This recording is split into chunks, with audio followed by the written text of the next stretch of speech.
지혜가 최고죠. 우리는 삶을 살면서 지혜를 추구하고 지혜를 사모해야 합니다. 그리고 그 지혜는 하나님을 경외한 것이 최고의 지혜임은 두말할 것도 없고요. 그리고 신앙인이 아니라 할지라도 세상을 살아가는 데 있어서 지혜는 꼭 필요하죠. 18절에 이렇게 돼 있어요. 지혜가 무기보다 나으니라. 지혜가 무기보다 낫다. 아무리 최신 무기와 거대한 병력을 갖추었다 할지라도 그 무기와 병력을 운영하는 지혜가 없으면 무용지물일 때가 많죠. 오히려 적은 무기를 가졌다 할지라도 지혜가 있는 자는 승리하는 것을 보게 되죠. 우리의 역사를 보더라도 이순신 장군의 명량 대첩 같은 걸 보면 12척의 배를 가지고 133척의 배를 물리친 일들이 있죠. 아무리 병력이 많아도 지혜가 없으면 안 되는 거죠. 그런데 우리의 문제는 뭐냐면 대부분의 사람이 자기를 지혜롭다고 생각하는 거죠. 자기의 어떤 어리석음을 잘 모른다는 겁니다. 지혜로운 자는 지혜로운 것과 미련한 것을 구분할 줄 알아요. 그러니까 지혜롭겠죠. 그러나 어리석은 자는 지혜로운 자의 말을 무시하고 자기가 옳다고 생각하는 거죠. 우리 말에 그런 거 있잖아요. 목소리 큰 사람이 이긴다. 두 사람의 의견 대립이 있으면 목소리 큰 사람이 이긴다 하는 거죠. 사실 지혜자는 갈등을 일으키고 싶지 않아서 우매자가 큰 소리를 내면 그걸 피하는 것뿐이죠. 이 사람에게는 말해봐야 소용이 없구나 그러고 이제 피하는 것뿐이죠.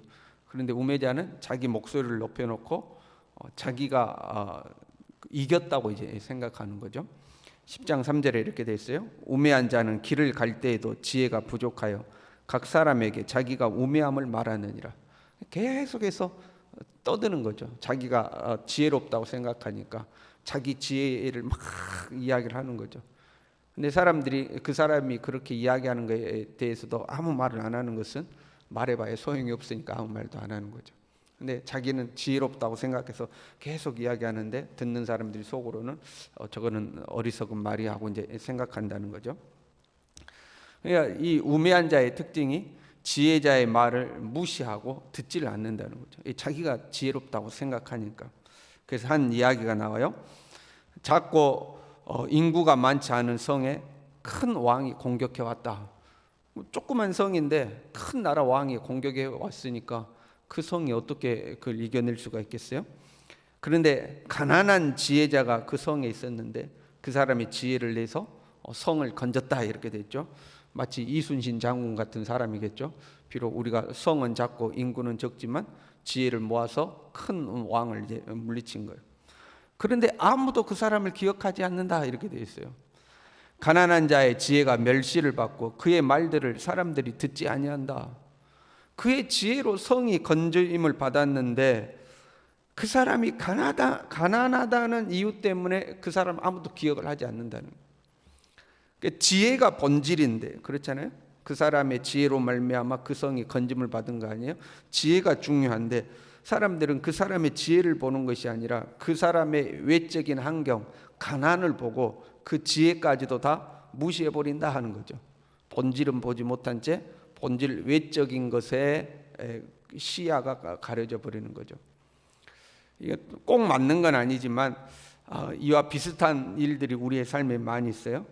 문제가 발생하면 본질은 뒷전으로 밀려버리고 비본질적인 것들로 이제 갈등하는 경우가 있어요. 여러분 그런 거 있잖아요. 운전하다가 두 사람이 시비가 붙었어요. 그러면 신호를 지켰냐 안 지켰냐 이게 문제의 본질인데 이야기하다 보면 야, 너 왜 나한테 반말해? 너 나이 몇 살이야? 이제 이걸로 싸우죠. 처음에 갈등했던 문제의 본질은 어디 가버리고 다른 것을 꼬투리 잡아가지고 왜 반말해? 하고 이제 싸우는 거죠. 부부가 갈등할 때도 그런 거 있잖아요. 현재 두 사람이 갈등하는 문제의 핵심은 어디 가버리고 당신이 옛날에도 나한테 이런 상처 줬잖아 하고 옛날 일 나오죠. 그러면 아니 지금 그게 문제가 아니잖아. 지금은 이게 문제잖아. 그러면 나한테는 옛날 그 일도 문제야. 그러고 이제 또 싸우는 거죠. 문제의 핵심 본질은 어디 가버리고 비본질적인 것 때문에 이제 더 이렇게 문제가 되는 경우가 있죠. 이 사람의 문제의 핵심은 지혜 아닙니까? 이 사람이 지혜롭다는 거죠. 그리고 그 지혜로 말미암아 성이 건짐을 받았다는 거죠. 그런데 왜 이 사람들이 이 사람을 기억도 못하고 잊어버리냐? 가난하다는 겁니다. 에이, 저렇게 가난한데 뭐 자기가 뭐 똑똑하면 얼마나 똑똑하겠어. 저 사람 저렇게 가난하잖아. 저도 좀 똑똑해. 아이, 그래도 내가 체면이 있지 저런 가난한 사람한테 가서 지혜를 구하겠냐 하고, 그 사람의 지혜가 핵심인데 그 사람이 가난하다는 것 때문에 그것까지 다 덮어버린다 하는 거죠. 그게 어리석은 사람의 특징이라는 거죠. 그 사람이 부자였다면, 권력자였다면 분명히 가서 그 사람에게 지혜를 구했을 텐데, 그러나 가난하지만 그 지혜가 있다는 것은 똑같은 거잖아요. 변함이 없는 거죠. 근데 가난 때문에 에이, 뭐 저렇게 가난한데 뭐, 이게 이제 우매자의 특징이죠. 문제의 본질은 보지 못한 이제 비본질적인 걸 가지고 자꾸 꼬투리 잡아가지고 그 지혜를 무시한다, 이렇게 돼 있죠. 이런 어리석은 자들은 결국 자신뿐만 아니라 다른 사람들까지도 공경에 빠뜨리죠.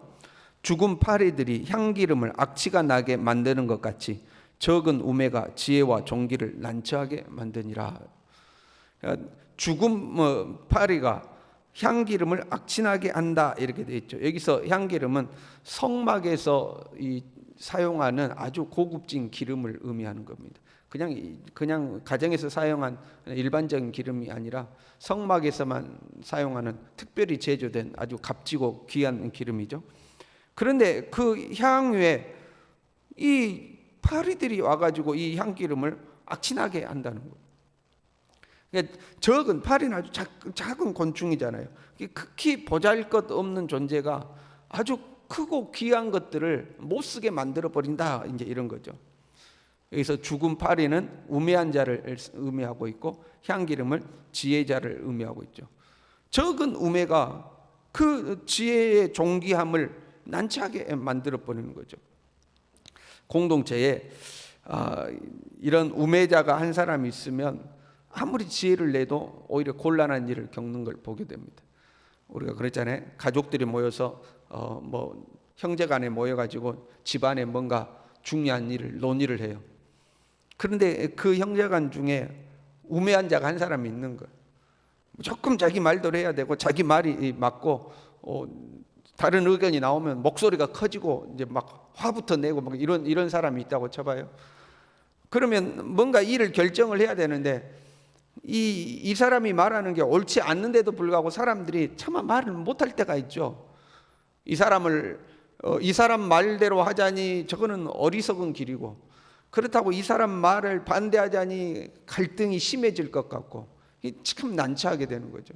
이런 우매자 한 사람이 있으면 모두가 어려움을 받게 되는 거예요.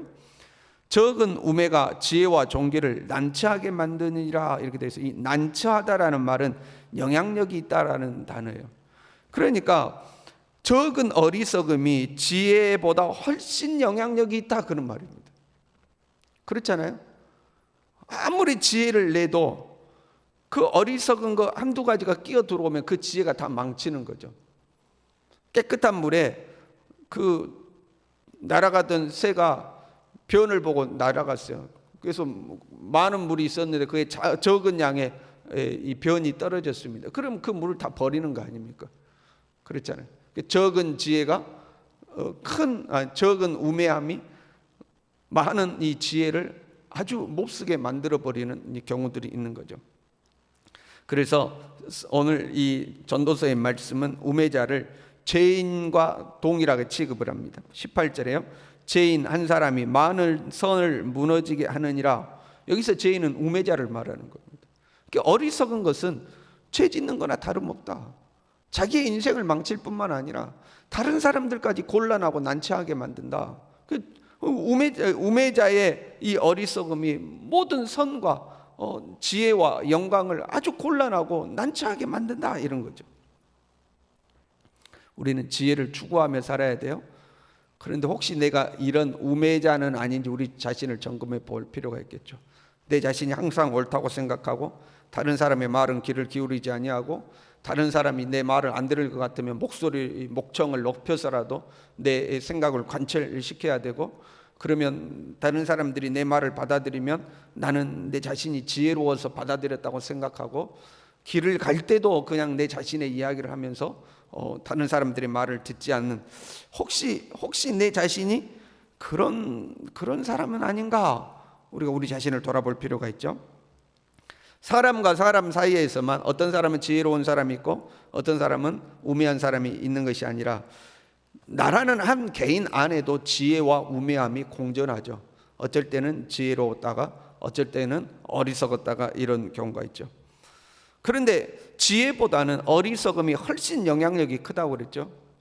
그래서 우리는 지혜를 쫓아가기보다 어리석음을 쫓아갈 때가 훨씬 많아요.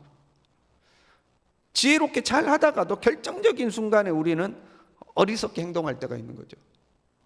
지혜롭게 잘 했는데 마지막에 그 적은 어리석음이, 적은 우매함이 그동안 지혜롭게 했던 모든 것들을 다 망쳐버리는 경우가 있죠. 적은 어리석음이 우리의 삶을 그래서 무너뜨리는 경우가 있어요. 그래서 우리는 지혜로워져야 되죠. 그럴수록 우리는 더 지혜를 추구해야 되죠. 우매자를 다스리려면 좋은 말로 안 되는 경우가 있어요. 그래서 큰 소리를 내야 돼요. 17절에요. 조용히 들리는 지혜자들의 말들이 우매한 자들을 다스리는 자의 호령보다 나으니라. 그 우매한 자를 다스리려면 우매한 자보다 더 큰 힘이 있고 능력이 있는 사람이 호령을 해야, 호통을 쳐야 우매한 자가 말을 듣는다는 겁니다. 지혜자의 조용한 한두 마디의 말을 듣고 깨닫는 것이 아니라 그냥 호통을 치고 그냥 제압을 해야지만 말을 듣는다는 거죠. 하나님이 우리를 대하실 때 그럴 때가 있는 거예요.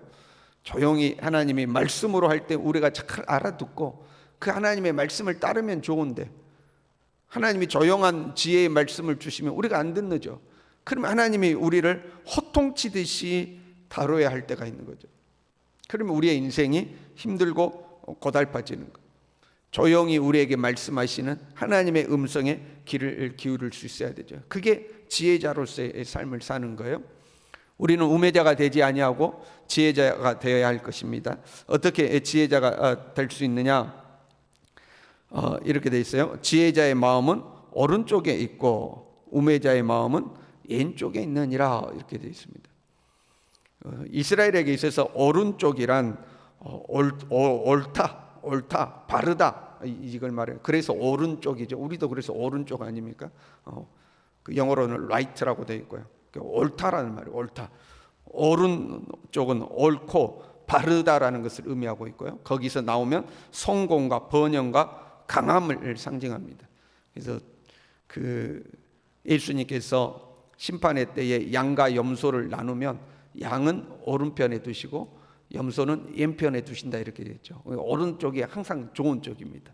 왼쪽은 그릇됨을 이야기하고 있고 잘못됐다는 것을 의미하고 불행과 실패와 약함을 상징하고 있습니다. 그러니까 지혜자의 마음은 오른쪽에 있다는 것은 항상 옳은 것이 무엇인가를 추구한다는 것. 무엇이 옳은 것이냐, 무엇이 진실한 것이냐, 그걸 추구한다는 것. 그게 이제 지혜자죠. 그리고 옳음을 추구하는 것은 하나님이 항상 옳으시죠. 옳은 것을 추구한다는 것은 하나님의 뜻이 무엇이냐, 하나님이 기뻐하시는 것이 무엇이냐, 항상 그것을 묻는다는 것. 우리가 어떤 일을 만나든지 간에 어떤 순간이라도 하나님의 뜻이 무엇일까, 하나님이 어떻게 하는 것을 기뻐하실까, 하나님이 원하시는 것은 무엇일까, 이것을 추구한다면 우리는 어리석음에 빠지지 않을 것입니다. 우리는 지혜를 쫓아갈 수 있을 것입니다. 저와 여러분이 항상 주님의 뜻을 묻고 주님이 기뻐하시는 것을 선택하는 지혜자가 될 수 있기를 바랍니다. 기도하겠습니다.